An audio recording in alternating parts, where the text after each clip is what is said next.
Hi, welcome to Step by Step Listening, because we're going to help you do more of what you love, learn how to do or delegate the stuff you don't, and ditch the critic who says you can't. So let's just start today by ditching the critic.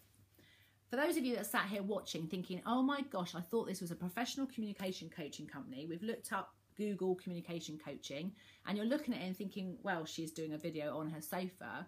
I want to be really clear that Step by Step Listening run all of their events from home-like venues. Even our corporate clients, we will hire big converted barns because we've learned over the years for people to learn at their best, they need to be emotionally and physically comfortable. And I can't find a much more effective way to do that than having a home-like environment. I also know that for many people at work, they wear a professional mask. And what we want to do is get those masks off and open people up to be really authentic and really get to the heart of their strengths so they can have solutions that work for them. So that's why we do it here. And this is why Cheryl's Sofa is a big part of what we do in a lot of our videos. And you'll see many of our testimonials being taken place here as well. For the other the critics that are out there, might be more of an inner critic. Maybe you're looking at me going, oh, well, she's always been confident. Maybe you've known me a while, or maybe you've watched me on social media. Or maybe just the way I'm coming across today, I look like I'm really confident. So I'm going to break all the rules that says, you know, don't do a long video here. I'm going to talk to you from my heart. I'm going to trust myself. And I'm going to tell you a little bit about my journey and how I got into this communication process and how I want you to leave with clarity and confidence to communicate in a way that gets you heard, understood and valued by the people that matter to your success and happiness. Whether you want to improve your sales, whether you want to be able to love more effectively and more authentically, and you want to have a real harmonious home, these tools work for everywhere. And I want to share with you what mistakes I made in a hope that it will inspire you not to. For many years, I was able to wear a very professional mask. In fact, work was probably the only place I felt really good about myself. I was good at selling, I was good at motivating, and I could manage my time really well. But then my marriage fell apart. It was probably the hardest thing for me. And looking back now, what I know happened is I knew for the sake of my children, they had to never hear anything derogatory about their dad. They needed me to be able to say that he loved them and that when he didn't see them, he was busy working. And I had to find ways, so I thought I had to find ways to make sure they absolutely felt secure and loved no matter what was happening with the changes. What I hadn't realised is it meant I now wore two masks. I went to work and I did my 60 seconds and I promoted my business and I did whatever I was doing. And then I'd come home and wear a mask and I'd pretend to be a happy mum. And what was happening was I was losing myself inside. In fact, if I'm really honest, I don't even know whether I ever had myself early on. I don't know if I ever really felt completely confident both at home and work at any time in my life. Even when I think back at school times, I was probably okay at school but not so good at home, or maybe I'd have moments of being okay at home but not so good at school. And I couldn't think of a time when I was resourced in all areas of my life. And so that was kind of, I started wearing this mask, and then my mum died.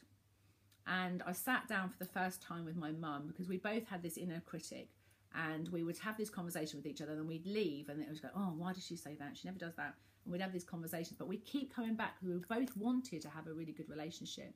And when she was dying, we asked questions for the first time ever to understand how each other did it. You know, whether it's that, you know, how did you manage to mother 3 children when dad was away all the time, mum? Because I wanted to be a mum just like her. She was an amazing mum. And yet for some reason, as a person, I didn't feel loved by her. I never felt I had her approval.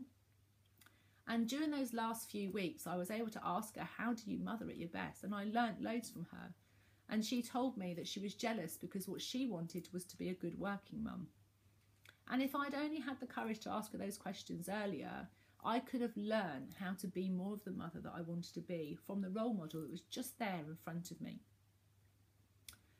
So that mum, you think that was enough? Well, actually, it was a pretty good starting point. I set Step by Step Listening up in 2008, motivated to inspire other mums and daughters to start listening to each other and learning from each other.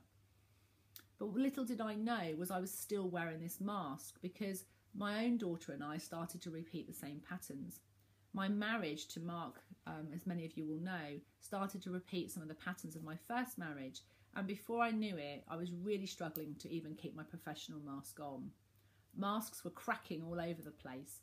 And you might think that's a really bad thing, but it's probably the best thing that ever happened to me.